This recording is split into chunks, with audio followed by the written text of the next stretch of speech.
Bonjour à tous et bienvenue dans cette nouvelle vidéo. Aujourd'hui on va s'attaquer à la partie 2 du jour numéro 12 du Advent of Code 2019. Donc c'est la première partie, c'est vraiment le premier challenge qui m'a vraiment posé un problème d'algorithmique où je n'ai pas trouvé la solution directement, j'ai recherché pendant un certain temps, j'ai testé plusieurs possibilités. J'avais eu des idées, je me disais peut-être qu'il faudrait faire... alors pour vous expliquer le challenge avant toute chose, il suffit juste de recalculer la même chose que ce qu'on fait habituellement, sauf qu'il faut le recalculer des millions, voire des dizaines, des centaines de millions, des centaines de milliards de fois pour trouver le moment où toutes les positions seront revenues à la position initiale. Donc déjà, il y a un truc que j'avais pas compris au début, c'était que ça devait être forcément la position initiale. Moi, je pensais qu'il fallait enregistrer toutes les positions et ensuite voir est-ce qu'on revient sur une de ces positions qui a déjà été passée. Effectivement, enregistrer tout ça en mémoire, bon, ça ne fonctionnait pas. Donc après, après un peu chercher, je me suis dit que beaucoup de gens sur Internet disaient que c'était juste la position initiale. Donc bon, j'ai simplifié les choses. Donc déjà, il n'y a pas besoin d'enregistrer toutes les positions sur lesquelles on passe. Donc juste la position initiale, ça suffit normalement. Et ensuite, j'ai continué à chercher. Et même avec ça, j'arrive à calculer, bon, là c'est 4 millions... pour cet exemple-là, c'est le chiffre qu'il faut trouver, c'est 4 milliards 686 millions et des brouettes. J'arrive à calculer à peu près ce temps-là, ce chiffre-là, j'arrive à le calculer en à peu près 2 minutes 30 avec mon ordinateur actuel et mon programme actuel. Donc c'est pas si lent que ça, mais le problème c'est que l'exemple, le puzzle qu'on a nous à faire, il est sans doute beaucoup plus supérieur à ce chiffre-là. Donc ça c'est un petit peu le souci. Ensuite, j'ai quand même pas mal réfléchi, je me suis demandé comment je pouvais faire, donc j'ai pensé à essayer de trouver des solutions pour calculer ça plus rapidement, mais j'ai pas trouvé vraiment de solution. Et j'avais une idée de faire des threads ou des trucs comme ça pour exploiter les plusieurs cœurs, mais bon, j'ai laissé tourner le programme pendant peut-être 1 heure, 2 heures, et je me disais qu'au maximum, j'allais réussir avec des cœurs, je pourrais diviser par 4 le temps de calcul, mais j'arriverais jamais à faire quelque chose qui se résolve en quelques secondes. Donc c'était un peu le souci. Donc j'ai cherché un petit peu sur le subreddit, j'allais voir s'il y avait des gens qui proposaient des petites astuces, des espèces d'indices pour avancer. Et donc j'ai vu quelqu'un qui a dit remarquez comme les éléments sont indépendants. Le x est indépendant du y, est indépendant du z. Parce qu'en fait, on peut calculer que les x, que les y ou que les z de chacun de leur côté. Ils n'interagissent pas entre eux, en fait, on va dire. Les x se rapprochent entre eux et se déplacent ensuite. Ils se rapprochent entre eux, ils se déplacent ensuite. Et les y font ça, mais séparément. Il n'y a pas d'interaction entre les différents axes. Donc j'avais déjà pensé à ça, et quand je pensais à des threads, des trucs comme ça, je me disais peut-être que je pourrais faire 3 threads, comme ça les faire calculer chacun de leur côté, vu qu'ils sont indépendants, ils peuvent se calculer de chacun de leur côté. Donc ça m'a pas résolu le problème, parce que ça divise que par 3 le temps de calcul, et comme je l'ai dit, c'est plusieurs heures a priori de calcul, même peut-être des années de calcul, hein, je pense que la complexité est c'est assez complexe pour ça. Et ensuite, j'ai pensé à un truc. Alors, j'ai vu une capture d'écran de quelqu'un aussi. Alors, sans faire exprès, un peu. Enfin, voilà, je cherchais un petit peu. J'ai vu une capture d'écran sur Reddit, justement, d'une personne qui parlait de nombres premiers, fait factoriser. Enfin, j'ai vu de fait, j'ai pas trop compris ce qu'il faisait. Donc, c'est peut-être ça qui m'a mis la puce à l'oreille après, après en ajoutant le concept que X, Y et Z étaient indépendants. Mais j'ai finalement trouvé la solution. Alors, voilà, il y a beaucoup d'aide, je pense, pour trouver cette solution. Mais c'était le premier challenge un peu complexe à résoudre. En fait, vu que les éléments sont indépendants, on peut juste trouver quand est-ce, au bout de combien de steps x revient à 0, au bout de la position initiale, combien de steps prend y pour revenir à la position initiale, et combien de steps prend z pour revenir à la position initiale. Une fois qu'on a ces 3 chiffres-là, il suffit de trouver le facteur commun entre ces 3 chiffres.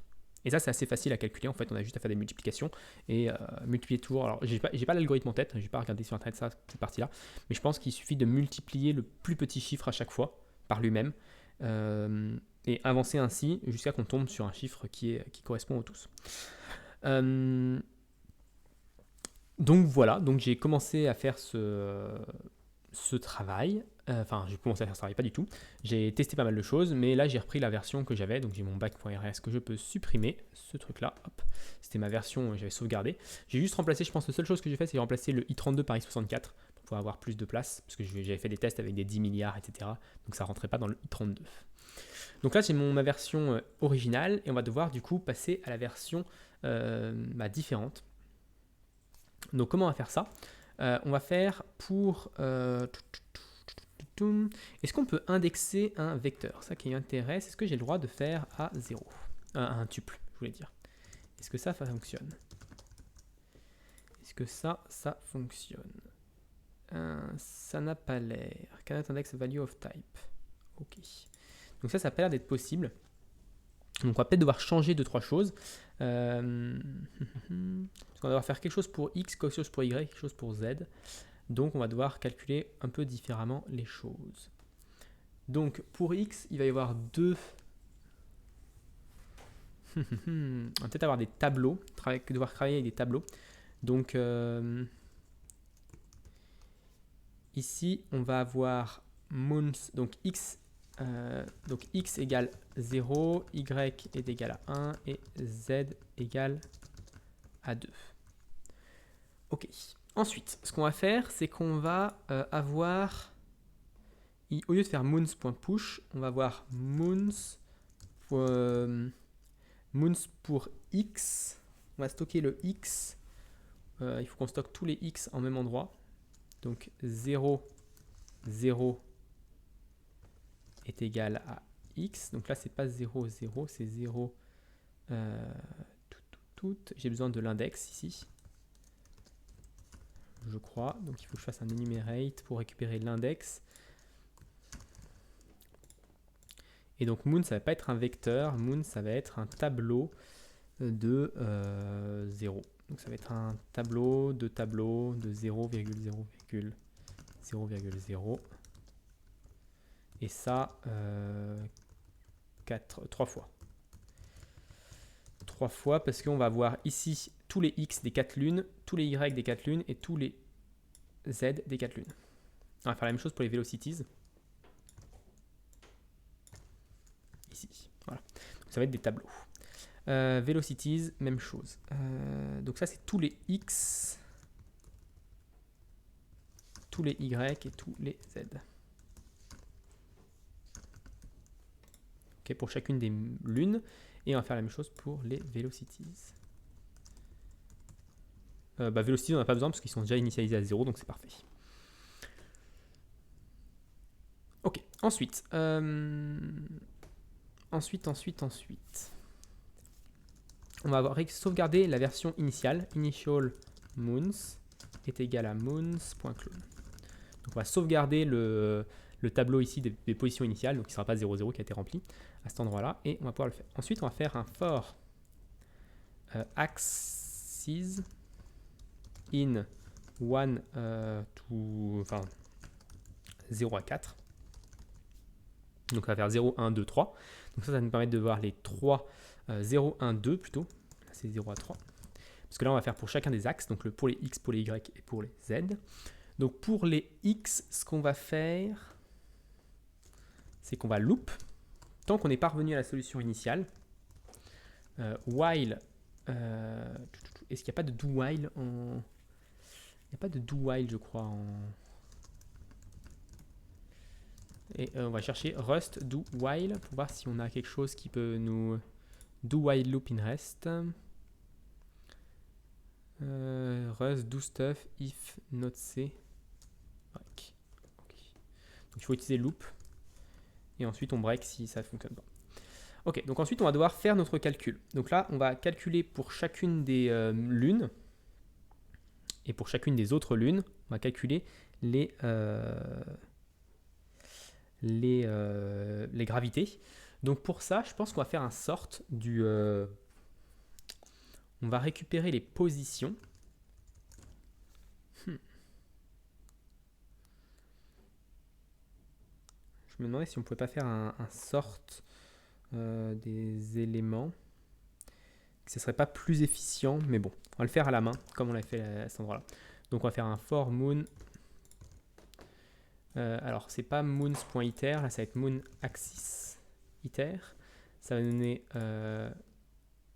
moon position et moon index. Ensuite on va faire un moon axis iter également. Other moon position.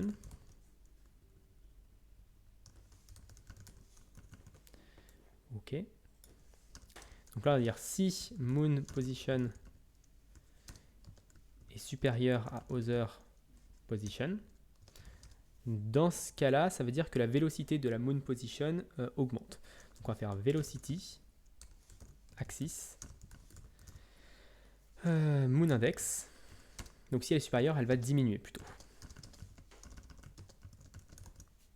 Donc ça, c'est notre calcul. D'ailleurs, j'ai fait une erreur, j'ai mis tout ça dans mon compute part one, alors que j'aurais dû plutôt faire ça dans compute part two. Je vais copier-coller tout ça, je vais revenir en arrière. Avec un gros CTRL Z. C'est ça de ne pas utiliser Git, je devrais utiliser Git, ça serait beaucoup plus simple. Revenons en arrière, beaucoup plus loin. Ok, est-ce que ça fonctionne toujours? Ça a l'air. On va faire un fn compute partout. Hop. Donc il va nous renvoyer un i64 et il va prendre les mêmes paramètres. Position à string et steps. Est-ce qu'on a besoin de steps? Je suis pas sûr qu'on ait besoin de steps. Ok. Position à string. Donc on a notre nouveau système ici. For x6 et là on va renvoyer 42. Voilà. Pour éviter qu'il y ait des erreurs. Ok, if velocity axis moon if other moon position est inférieur à other position, dans ce cas-là, on va mettre plus égal 1. Et ici, il faut également qu'on fasse other moon index plus égal 1 et là moins égal 1. Donc elles se rapprochent, enfin en tout cas elles s'attirent si elles ne sont pas équivalentes. C'est la seule chose à faire pour chacun des axes. Pardon, dans ce for. Ensuite, une fois qu'on a fini ce for là, ce qu'on va faire, c'est qu'on va déplacer les. On va déplacer. Comment dire? Comment on va faire ça? On va déplacer les lunes. Donc pour déplacer les lunes, on va faire un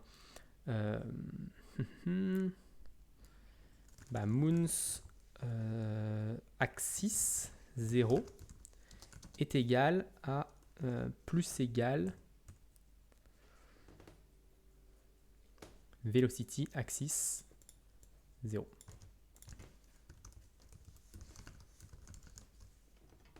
Et ça, on va le faire pour 0 à 4, pour chacune des lunes.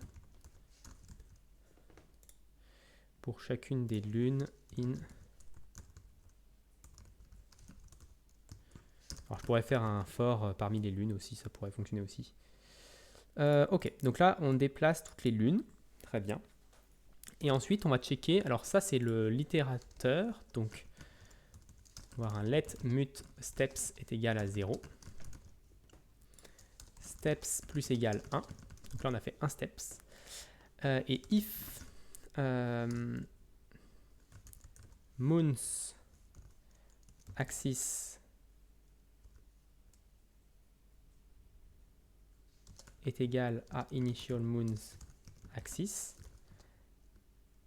and velocities axis est égal à 0,0, alors est égal à ce truc là. On pourrait avoir un let mut initial velocities. On va le copier-coller tout simplement. Let initial velocities est égal à ça.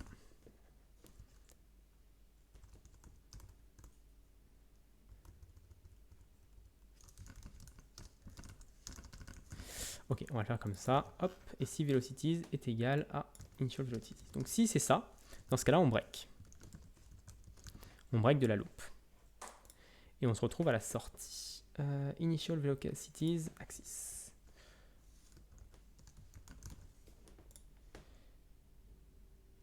Ok, oui, donc c'était juste en fait 4,0, donc c'était assez facile à mettre. Ok, donc si on loupe, on sort à ce niveau-là, on a fait notre step plus 1, et donc là, on va pouvoir marquer que let axis steps est égal à 0,000. Et donc là, c'est un mut aussi. Axis steps axis est égal à steps. Et on continue, on fait ça pour x, pour y et pour z. Une fois qu'on a fait ça, on a nos 3 chiffres et qu'on peut les println pour nos 3 chiffres. Donc normalement, ça devrait être axis steps. Ça devrait être bon. On va faire un test pour la partie 2. Donc pour la partie 2, on a quelques exemples. 2772 pour le premier. The first example, c'est 2772. Donc là, c'est 2772 et ça ne prend pas de deuxième paramètre. Compute partout. Et celui-là, par contre, ça va être ce chiffre-là. Et normalement, je voudrais juste voir que ça calcule pas le même résultat, mais qu'en tout cas, ça nous... Alors, c'est pas ça que je voulais faire, c'était cargo test.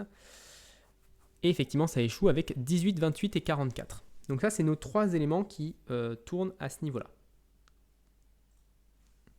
Ok.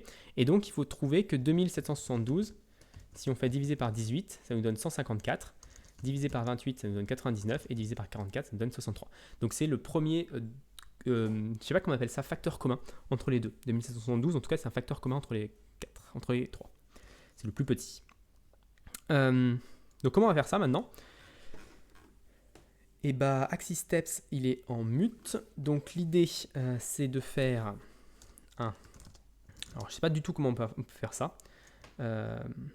Try Axis Steps est égal à Axis Steps.clone. Et on va faire for 0 à 3. For i in 0 à 3. Ou plutôt un loop. On va plutôt faire un loop ici. Si try axis steps, ou plutôt les multipliers, on va faire les multipliers ici. Multiplier est égal à 1,1,1. Ok, let multiplier est égal à 1,1,1. Donc pour l'instant, on commence à 1 chacun. Donc on va faire... comment je voulais faire mon truc? C'est-à-dire que là, il faut que je trouve... là, il faudrait que je trouve justement 2772 divisé par 18. Donc il faut que je trouve 154. Par exemple, il faudrait faire 154, 99 et 63. Donc ça, c'est ce que multiplier devrait vouloir. Donc l'idée, c'est que chacun des multipliers, ça fasse un chiffre. Si je multiplie ça par les zéros, donc si je fais un for i in ou for steps in axis, axis steps, for steps in axis steps, est-ce qu'il ne veut pas ici? Is not an iterator. Et si je fais iter, si je fais ça, si je fais il me faut l'index aussi. Rate. Je ne sais pas si c'est la manière la plus simple de le faire, mais en tout cas c'est la manière, je pense, qui devrait fonctionner. Donc maintenant que j'ai ça, je devrais faire if.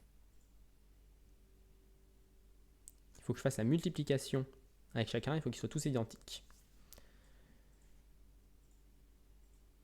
Donc je suis pas sûr de le faire comme ça, je pense que je vais le faire plutôt if multiplier 0 est égal fois axis steps 0 est égal à multiplier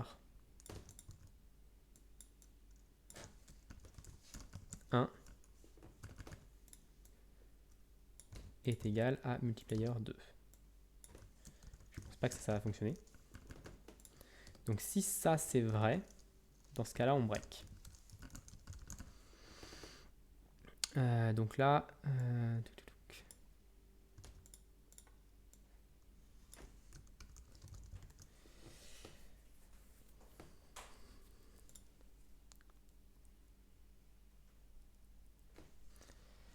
ok. Let steps est égal steps x est égal à ça. On va le mettre dans une variable, ce sera plus simple. Y et Z. Ok, et si du coup steps x est égal à steps x est égal à steps y,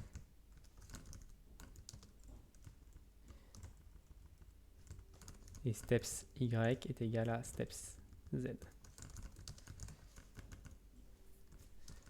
println. Bah non, dans ce cas-là, on peut faire juste un return de steps x. Dans ce cas-là. OK. Et ensuite, il faut qu'on multiplie. Si ça, c'est équivalent, très bien. Et dans ce cas-là, on doit après augmenter le multiplier. Donc, multiplier, comment on augmente? On va prendre le plus petit. Donc, on va dire if axis step 0. Alors, comment on prend le plus petit d'un array en Rust? doc.rustlang.std. On n'a pas quelque chose qui s'appelle array, un inline array, partial équivalent, min. Je voudrais récupérer le plus petit élément d'un tableau. Est-ce que dans vecté, on a quelque chose qui s'appelle min? Non, mais dans le module vecté. Vecté, c'est ça.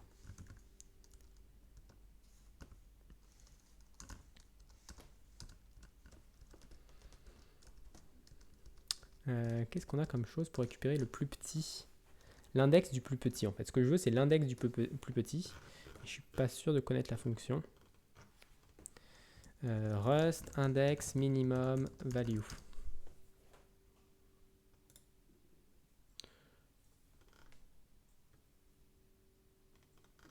Ça me paraît compliqué. Je fais juste une fonction qui me donne ce truc là.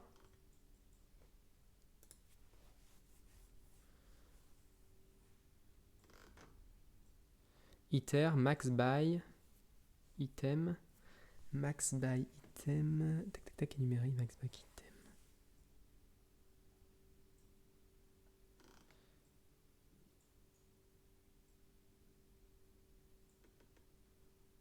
Ok.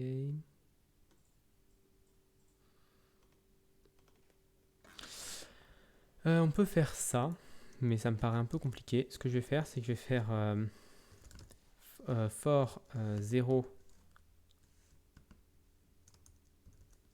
à 3. Donc on va faire les 3 axes.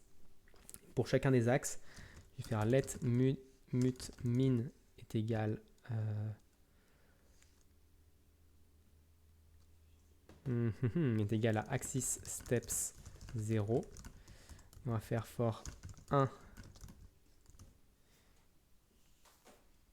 Voilà, c'est compliqué ce truc là. C'est compliqué juste pour trouver le minimum. Je vais juste trouver le minimum. Ça, des fois, on galère avec ce truc. Ou alors, on va le faire comme ça. Allez. Donc là, c'est axis steps, enumerate, max by. Donc là, c'est min by. Je sais même pas si c'est le minimum qu'on veut trouver. Ce que je veux trouver, c'est le minimum des 3 steps ici, plutôt. C'est le minimum des 3 steps plutôt que je veux trouver. Et du coup, ici, c'est juste steps X, steps Y, steps Z. Ça fonctionne, ça.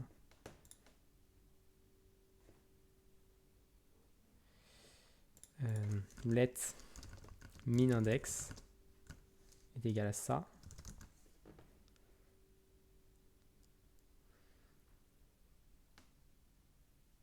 Alors, qu'est-ce qu'on a comme erreur ici?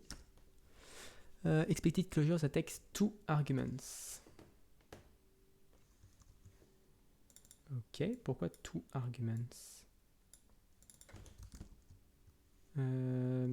Si je cherche... Est-ce que la recherche, elle est bien? Min by. Itérator, min by. XY, il faut comparer unwrap.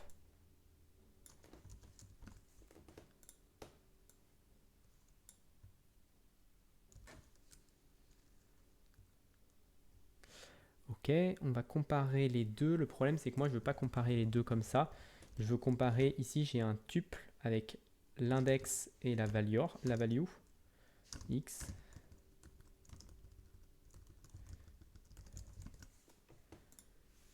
Et là, ça va être y.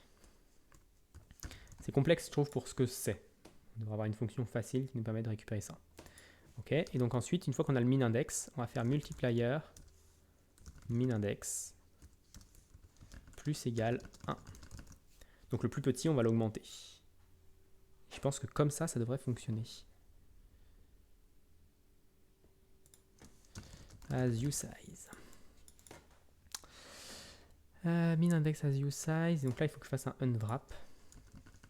Je sais pas pourquoi je dois faire un unwrap sur un min by.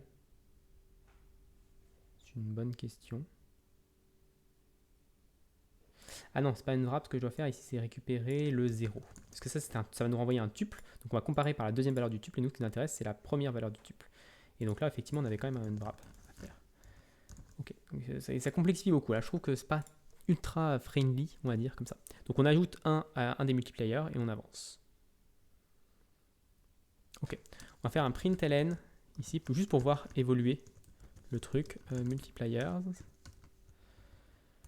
C'est un debug, comme ça. Donc le multipliers, on va débugger ça et on va faire un println des steps, peut-être aussi voir comment ça évolue. C'est pas ce qui est le plus optimisé, mais normalement ça devrait trouver quand même les choses.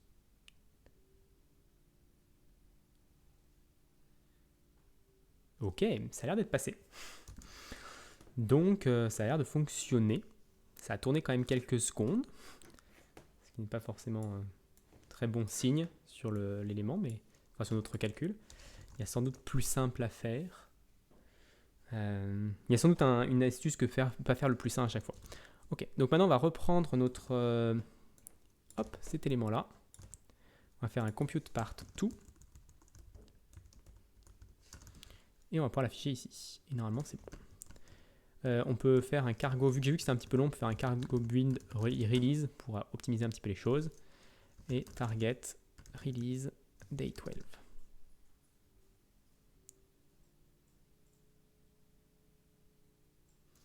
Donc là, il me calcule les bons trucs.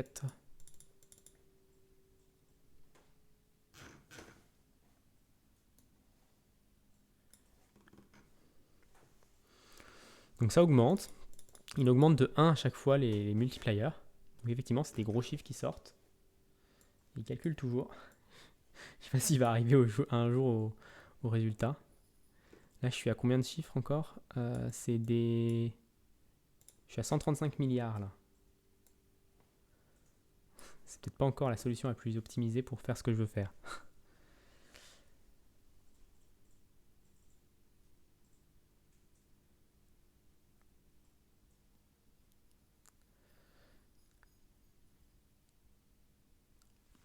Si je cherche en attendant sur internet, mean common factor, greatest common factor, factor polynomial, finding friction factor, non pas ça, pas ce que je veux. Least common multiple, je crois que c'est ce qu'on veut faire. On entre plusieurs chiffres, on calculate, ça nous donne 300 qui donne le truc. Ok. Donc techniquement, ça devrait pouvoir être fait en un clic ici. Ouais, working quand même, il calcule un petit peu, c'est pas non plus si facile que ça. Et mon algo a pas l'air du tout optimisé, on va dire. Il y a sans doute un moyen. Ici, je pense que le plus 1, en fait, le problème c'est le plus 1 ici, qui pourrait techniquement être mieux que ça, parce que par exemple, les nombres pairs, on n'a pas besoin de les checker. Enfin, je pense qu'on peut incrémenter de plus que plus 1 à chaque fois pour avancer plus vite, sans avoir à se prendre la tête à tout calculer, parce qu'il y a des trucs qui ne doivent pas pouvoir arriver.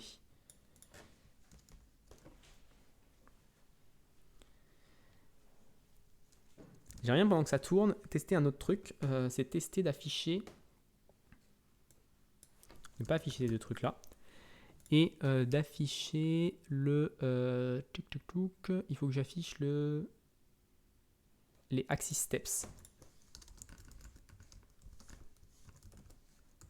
Pour voir combien il nous donne. Juste pour savoir si mon calcul est bon. Alors, normalement, il est bon parce que les tests passent. Donc, si j'affiche le axis steps seulement. Donc là, si je fais un. Hop, mon ordi lag un peu.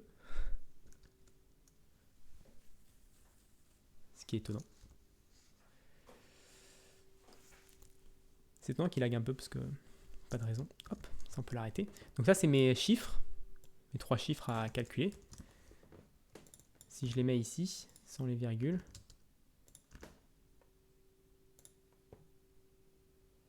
Le chiffre qui me donne, c'est 360 000 milliards. Et là j'en suis à combien? si j'arrête le truc. Oula. La console a craché. La console a craché parce que je lui ai mis trop d'éléments. C'est dommage, j'ai pas vu jusqu'à où il était allé. 360 000 milliards. Donc lui, il l'a calculé en une seconde. Donc il y a forcément mieux que ma solution à moi pour... by listing multiple. List the multiple of each number and list at least one of the appear no list. Multiple of 6, 12, 18, 42. Ouais, donc ça c'est ce que je suis en train de faire moi, liste des multiples, donc j'incrémente à chaque fois de 1 pour passer pour faire 6, 12, 18, 24, etc. C'est ce que je fais. To prime factorization. Donc là, en prime, on fait la factorisation en chiffre premier de 12, de 3, de 30. As it occurs most often, we take 2 x 2 x 3 x 5, c'est 60. 2 x 2 x 3 x 5. 2 x 2 x 3 x 5. List all prime numbers found as often as each occurs most often.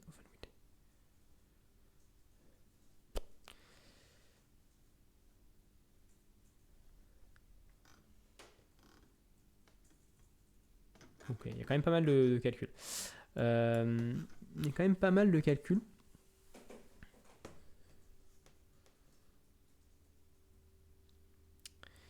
J'ai pas l'impression que... Comment on pourrait faire pour... Comment on pourrait faire pour améliorer le calcul? Peut-être qu'en stockant, si je stocke le résultat, ce résultat-là, plutôt que les multipliers, je peux faire un let mut result est égal à ces trucs-là.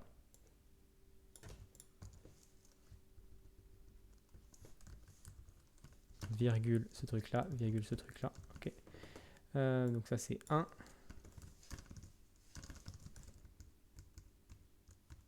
Ça c'est 2. Ok, donc là on a les results. On va les mettre sur plusieurs lignes.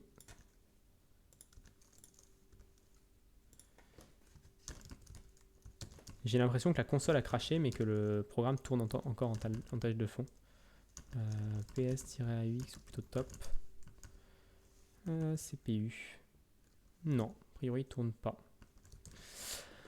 Ok, donc là on a les results. Donc là on peut faire results 0 est égal à results 1. Et results 1 est égal à results 2.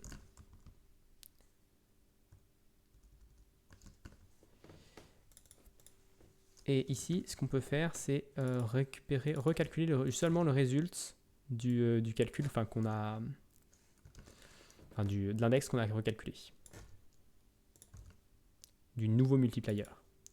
Et encore, on peut même faire plus simple, on peut même faire result plus égal axis steps, parce qu'on incrémente de 1. Et donc, ça devrait nous donner le même chiffre. Okay, donc on n'a pas besoin de refaire la multiplication, on fait juste une addition, on rajoute l'élément. Et on recommence à ce niveau-là. Donc là on fait un return de steps 0. Ici on a juste à faire un result.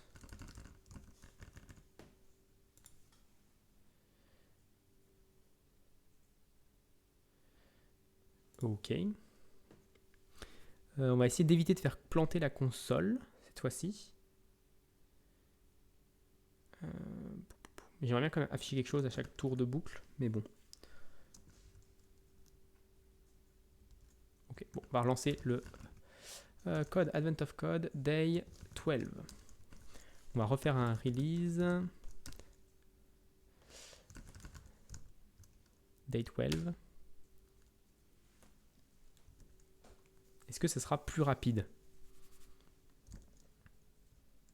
ce système-là? J'ai envie de dire si j'ai envie d'abord faire un cargo test pour voir si c'est plus rapide. Ça toujours prend quelques secondes quand même avec le cargo test. Donc si on arrivait à avoir quelque chose d'instantané avec le cargo test, ça serait quand même bien. Est-ce qu'on pourrait optimiser autre ici? Si on change ce truc là. Donc ils ont donné quoi comme autre algorithme? faire la factorisation en chiffre, en nombre premier.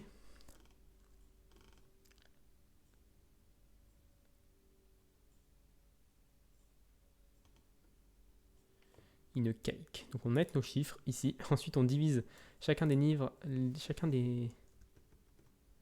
divide the layer number by a prime number that is evenly divisible into two or more numbers. On divise par 2 par exemple tous nos éléments.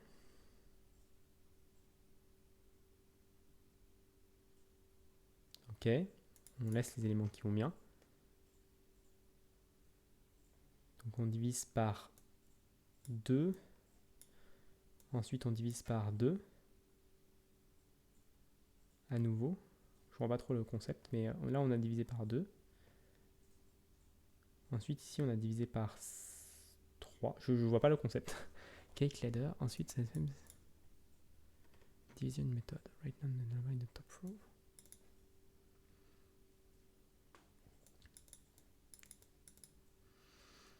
Ok, bon, je trouve pas ça super intéressant à faire. Je peux peut-être lancer le day 12 en attendant, mais je pense pas qu'on va arriver à être à quelque chose d'aussi de rapide avec cette solution-là. Je pense qu'on finira par trouver le résultat, mais ça sera pas forcément ce qui est le plus rapide. If any number is zero, et je comprends pas trop leur concept, leur algo là pour trouver le calcul, pour calculer la chose.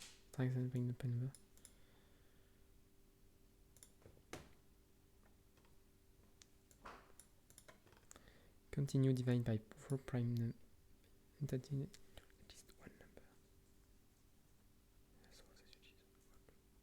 Ouais, mais il faut déjà savoir les prime numbers, avoir la liste des prime numbers, etc. Et ça, pour la calculer au niveau algo, je ne sais pas non plus comment ça fonctionne.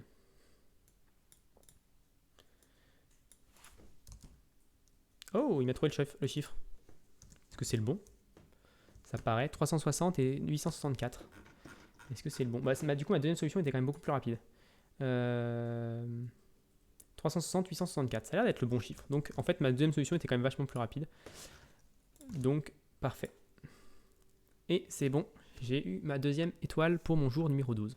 Donc voilà, donc un challenge vraiment beaucoup plus compliqué celui-là, au niveau performance. Enfin, déjà trouver la solution et ensuite même la solution, là finalement, cette partie-là, je suis pas encore conscient je suis pas confiant que c'est la bonne solution et qu'il y a sans doute des choses mieux à faire. Mais en tout cas, on a réussi le jour numéro 12 et donc il nous reste maintenant plus qu'un seul jour avant de retrouver le jour numéro 13, parce que j'enregistre cette vidéo le 13 décembre. Donc je suis presque à jour. Donc voilà, j'espère que ces vidéos continuent à vous plaire. Si elles vous plaisent, n'hésitez pas à vous abonner à la chaîne et à la partager.